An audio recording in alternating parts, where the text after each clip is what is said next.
My name is Wilma Gunn. I had grown up in Balsam Bay, Manitoba, up on 500, and went to the Balsam Bay School. Mom and Dad, when they were first married, moved on to the old homestead, and that's where the house is. And they lived there. My oldest brother, Earl, was born on their first wedding anniversary, May the 14th, 1930. And then they had me 22 months later. Dad worked. First, when they got met, he fished, and then they ran this little farm. But Dad had to work outside the house because we had nothing. And Dad was away from home from dark till dark, and Mom had the cattle to look after, which was a big chore. She had to clean the barns and water the cows and milk the cows, carry in her wood and carry in her water.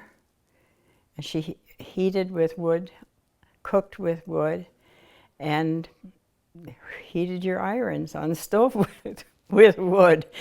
Mom milked the cows, and then she separated the milk when she got in the house, and she used to ship cream. And anyone that was around here remembers the old Balsam Bay station. She used to ship it from there. And then as us kids got older, we picked up the cream can and brought it home. But as we grew older too, we had to do our share of the work. I would imagine by the time we were 2 or 3, we were carrying in 2 or 3 sticks of wood and a half a pail of water. When we were going to school, we had to miss school in the spring to plant the garden because we had a big, big garden. And then we had to help Mom and Dad hoe the garden and look after it, water it, and plant the potatoes, which was a huge field of potatoes.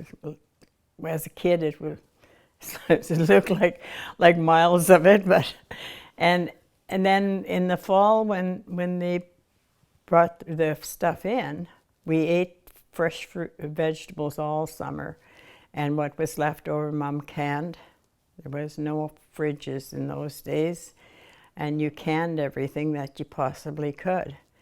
And same with potatoes. When we dug the potatoes in the fall, we had to be there to help pick up the potatoes because that was a big job.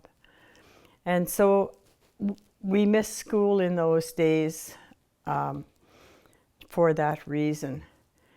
And I know kids would say today we were lucky, but it wasn't luck, it was work. We had little 4 acres of our land there, and we had chickens and pigs and horses and cows all on that 4 acre, and a lot of gardens. So we always made sure we had food, and the cellar in the little house, the little log house underneath there. I remember going under there. I can still see it. It was great. The community here would be very similar to many other communities where you have people having to work off the farm, and basically it's the farm wife, the wife and the kids that were the local workers. They would be the ones that have to tend the garden, tend the livestock, and so on. In some cases they would be doing this all summer, for example, when the men were away, and in some cases, in the wintertime they may be home, and it would be more of a partnership between the couple. But in most cases, it would be the women's work to produce the food to help the family survive the year.